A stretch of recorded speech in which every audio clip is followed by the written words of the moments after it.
Well, when you hear the word haunting, what comes to mind? Most people tend to think of the spirits, the ghosts of passed on human beings, or even evil entities, demons, and the like. But what about hauntings being caused by the living?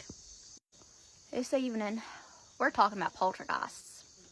This is my personal story of experiencing poltergeist activity as a child. When I was in about 3rd grade or so, if you've heard the Booker story, you know 3rd grade was a big year. We had a couple relatives move into our home. You'll know those kind of people who, when they walk into a room, it seems like a dark cloud just walks right on in with them and they suck the entire life out of everything. Well, that was one of the people. And the other was an incredibly abusive, horrible human being. But they moved in for a while. The energy in the home was immediately bad. Just pessimistic, nasty, angry, depressed, terrible energy. There was no escaping it. And after them being there for a little while, some weird things started to happen. And weird things had not been going on in this house yet. The one person would get very angry quite often and had a habit of slamming cabinet doors. And it was upsetting my mom, so it was upsetting me. They were just generally aggressive. And one night, I was out of bed when I was not supposed to be, because I was waiting for my mom to get home. And I hear the kitchen cabinet door slam, and I pop my head around real quick to be like, I gotcha! Because I was going to tell on their ass. And nobody was there. Kitchen was empty. And it continued to happen. This person was slamming cabinet doors during the day, and at night those cabinet doors were slamming themselves.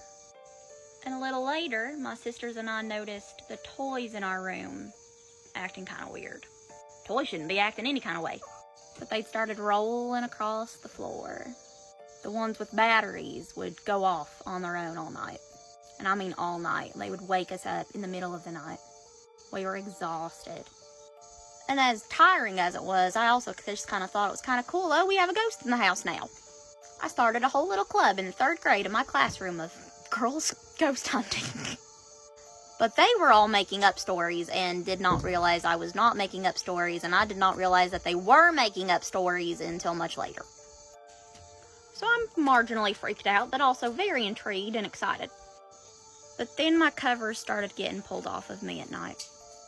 Just a little bit at first, you just feel a little tug at the end of the bed. My youngest sister was scared, so she came to sleep in my bed most of the time. The same thing was happening to her. But her moving into my room only seemed to make things escalate. I stopped sleeping almost entirely. I was like 8. I felt like I needed to keep her safe from whatever was going on. It got to the point where we would be laying in bed and I'd be holding her, and our blankets would be ripped completely off of the bed. Not just like they fell off the bed or you kicked them off the bed. I mean, they were torn from the end of the bed completely off of the bed. This happened over and over and over and over. The adults in the home, I recall, started to notice that things were weird. The hallway was freaking everybody out. You could hear running up and down that hallway all hours of the night. We got in trouble several times. They thought that we were up running at night and we'd get in trouble in the morning.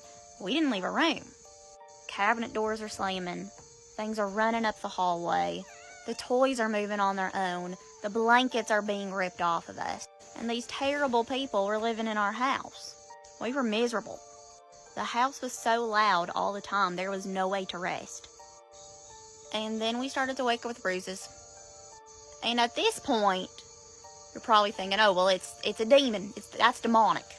Or it's attached to those people that were there. And for a long time, I would have agreed with you on that. But it's what else was going on in the house that nobody was paying attention to that makes me think it was something else entirely. Part 2.